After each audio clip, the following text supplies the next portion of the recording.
제22대 국회의원 전남 당선인들이 전남도청을 찾아 예산정책협의회를 열었습니다. 전라남도는 전남특별자치도 추진을 건의했습니다. 전남의대 관련 5자 회동, 순천 측이 조건을 내걸고 공모 참여 여부를 검토하겠다고 하면서 공식 논의 테이블이 성사될 수 있을지 관심입니다. 농공단지 입주업체를 규제하는 내용이 담긴 관리 기본 계획이 없던 농공단지, 수십 년째 논란을 불러일으키고도 누구도 책임지지 않고 있습니다. 각종 하자로 부실공사 논란이 일고 있는 무안의 신축 아파트.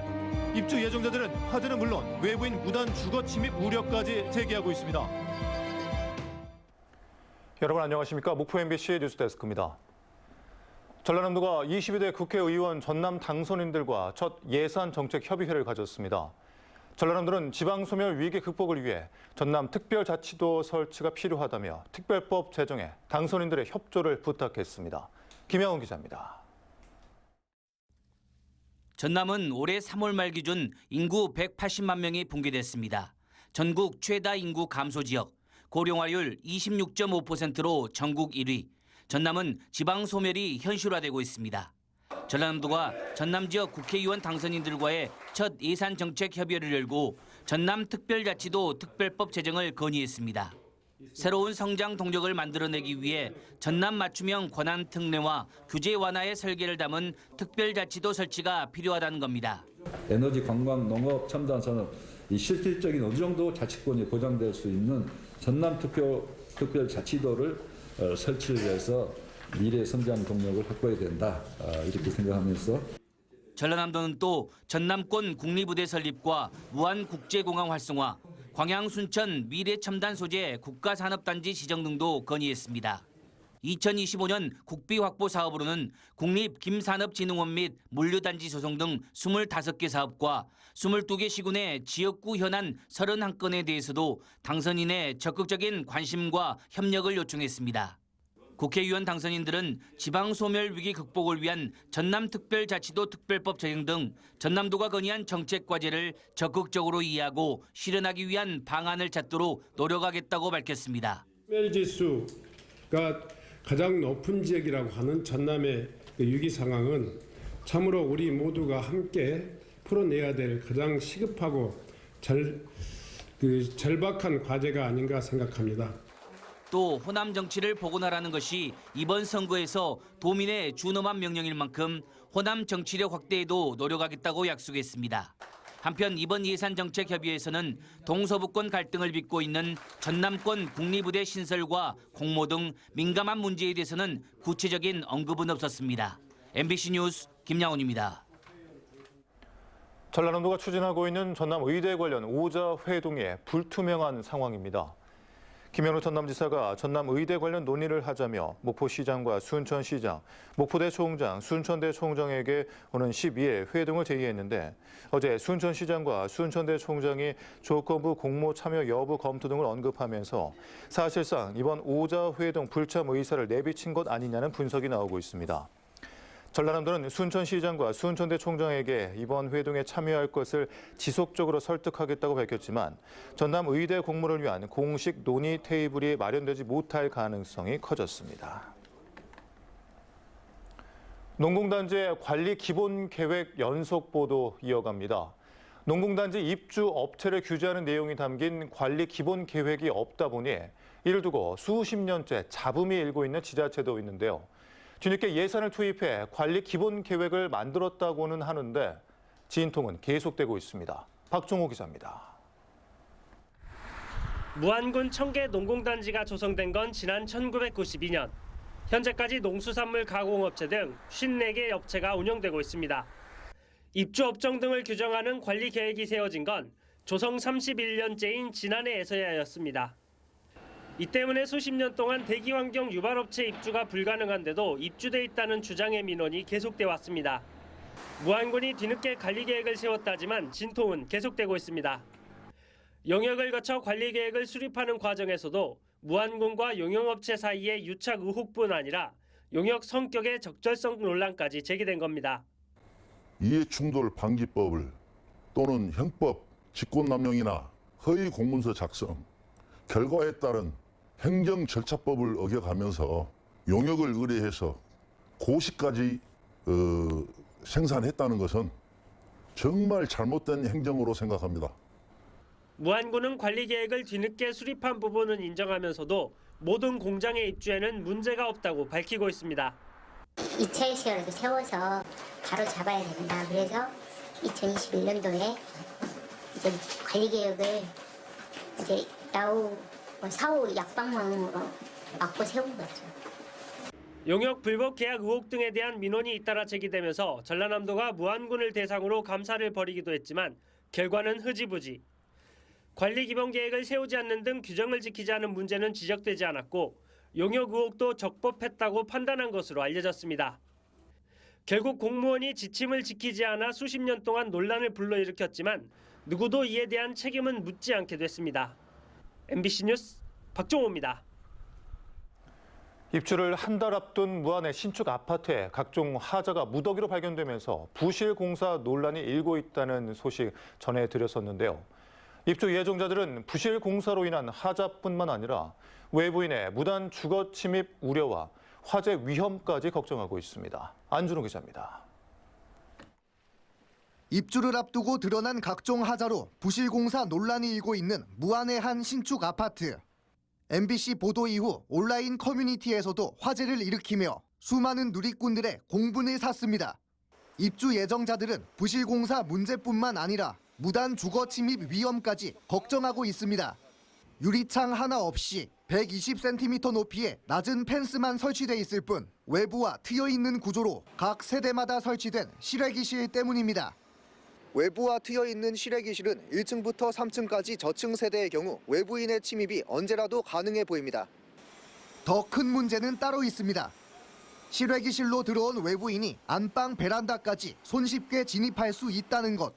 실외기실에서 안방 베란다로 통하는 방화문에는 잠금 장치가 없기 때문입니다. 누군가 들어와서 유리로 뭔가를 볼 수가 있잖아요, 다. 그러면 누가 살짝 들어와가지고 안방을 본다라고 했을 경우에는 얼마나 소름 끼치는 일이에요. 또 방화문 설비 기준상 방화문이 출구 쪽을 향해 열리도록 설치해야 하는 규정과 달리 오히려 반대인 집 내부를 향해 열리도록 설치돼 있어 방화문을 열었을 때 안방 베란다의 유리문을 가로막거나 빨래 건조대 등 주변 사물의 간섭을 받아 화재 등 위급 상황에 긴박한 탈출에 어려움이 있어 보입니다. 뿐만 아니라 외부와 개방된 실외기실에는 전기 콘센트와 전등도 설치돼 있어 비나 눈이 올 경우 누전으로 인한 화재를 걱정하는 목소리도 높습니다. 밖에 전기 코드가 꼽아져 있는데 바람이 불면서 비가 오면 분명히 들칠 거 아닙니까? 전등도 이제 비를 맞으면 누전될 가능성이 있는 거잖아요. 외부인 무단 침입과 화재 위험까지 제기된 실외기실에 대해 무안군은 시공사 측과 해결 방안을 협의해보겠다는 입장. 반대로 못 잠갈 경우 도둑이 침범하고 들어갈 때 문제가 되겠더라고요. 그래서 소장님한테 이것은 뭐 대책을 해야 되지 않겠냐 그렇게 지시해놨습니다. 한편 해당 민원에 대한 공식적인 입장을 묻는 취재진의 요청에 시공사 측은 답변을 내놓지 않았습니다. MBC 뉴스 안준호입니다.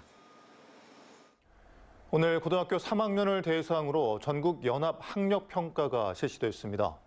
전남에서는 94개 학교 11,345명이 국어와 수학, 영어와 한국사, 탐구 등 5개 영역에 응시했습니다. 개인별 성적표는 오는 21일부터 다음 달 4일까지 온라인을 통해 확인할 수 있으며 성적 자료는 학습 계획과 대입 상담 자료로 활용될 예정입니다. 목포시는 대조기인 내일과 모레 자정부터 새벽 6시 사이 바닷물 수위가 5m 가까이 상승할 것으로 보고 침수 피해 예방을 당부하고 있습니다. 목포시는 이에 따라 비상 근무반을 편성해 침수 예방을 위해 배수 펌프장과 배수 관문 등에 대해 사전 점검을 실시하고 있습니다. 국내 최대 호국 축제인 거북선 축제에 불법 노점상에 운영돼 시민 피해를 불러왔었는데요. 이번 사태로 여수시에게 형사 고발당한 배후자는 알고 보니 지난 2년 전에도 불법 축제로 물의를 빚었습니다. 같은 인물이 또다시 불법적 축제를 개최한 건데 어떻게 이런 일이 벌어질 수 있었던 건지 최황지 기자가 취재했습니다.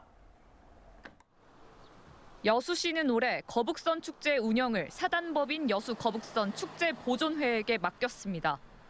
축제 운영을 맡기며 시간낸 보조금은 8억 원. 보존회는 빠듯한 예산에 일부 운영권을 이양하는 대가로 사업비를 받아 자금을 조달했습니다. 불법 노점상 배후자로 지목된 김 모 씨는 이 과정을 통해 부대시설 운영권을 따냈습니다. 하지만 김 씨는 허가받지 않은 구역까지 불법으로 영업하면서 문제를 키웠습니다. 보존회 측과 김 씨의 계약이 사태의 단초가 된 셈입니다. 김 씨가 체결한 입점 계약서입니다. 보존회는 김 씨에게 5,500만 원을 받고 각종 부대시설의 운영권을 줬습니다. 그런데 이 계약, 사업자가 공정한 경쟁을 유도하는 공개 공모로 진행되지 않았고 계약자를 임의로 지정하는 수의 계약으로 진행됐습니다. 추천한 건 없고 본인이 이제 뭐 하겠다라고 아마 그 전화 문의를 계속 했던 걸로 알고 있지. 김 씨는 2년 전 여수시의 허가를 받지 않고 불법 전어축제를 개최해 한 차례 물의를 빚었지만 이번에도 명확한 검증 없이 사업자로 선정된 겁니다. 이 사람 저 사람을 찾다가 이제 그거 가지고 이제 회를 많이 했는데 또 서울 사람한테 주고 여수시의 관리감독 소홀도 아쉬운 대목입니다.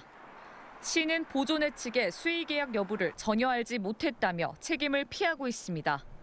이 계약 부분은 축제위원회하고 했기 때문에 세부적인 것은 저희들이 알 수 없는 상황입니다. 전문가들은 축제 총괄기관이 여수시인 만큼 보조금 지급 사업자에 대한 관리 감독 기능을 보다 강화해야 한다는 주장입니다. 위원회에서 A시업을 계약을 했다. 그러면 그것도 다 내부적으로 보고가 돼야 돼요. 근데 자체 자금을 이런 식으로 해갖고 조달한다는 것은 그 행사의 의미나 시민 참여를 제한시키는 시의 관리 감독 기능은 강화하고 축제 보존회의 권한은 축소해야 한다는 주장도 제기됩니다. 보존에다가 이런 부분을 전체를 다 위탁을 해버리면은 이런 문제가 또 재발할 수 있으니까 원천적으로 차단해버리면 돼. 불법 노점상 파문이 확산하는 가운데 여수시는 이번 사태에 대해 시민들의 의견을 청취한 뒤 재발 방지 논의를 이어갈 계획입니다. 또 향후 보조금 지급 단체에 대한 관리 감독도 강화하기로 했습니다. MBC 뉴스 최왕지입니다. 김영록 전라남도지사는 오늘 전국 장애학생체전 개회식이 열리는 목포 실내체육관과 실내 수영장 등을 방문해 시설물 안전 등 현장 점검에 나섰습니다. 김 지사는 전국 소년체전 수영 종목이 열리는 실내 수영장을 상대로 공조시설 설치와 곰팡이, 오염물질 제거 등 시설 개보수 상황과 수상 안전요원 배치 등을 점검했으며 전국 장애학생체전 개회식 공간과 수송대체, 주차장 등을 확인했습니다. 전라남도 선거관리위원회는 제13회 유권자의 날을 맞아 다문화 가족이 우리나라와 모국에서의 선거 경험을 소개하는 나의 선한 이야기 한마당을 개최했습니다. 이 자리에서는 본선에 오른 일본과 베트남, 필리핀 등 각국 6명의 참가자가 유창한 우리말로 자신들의 선거 경험을 발표했습니다.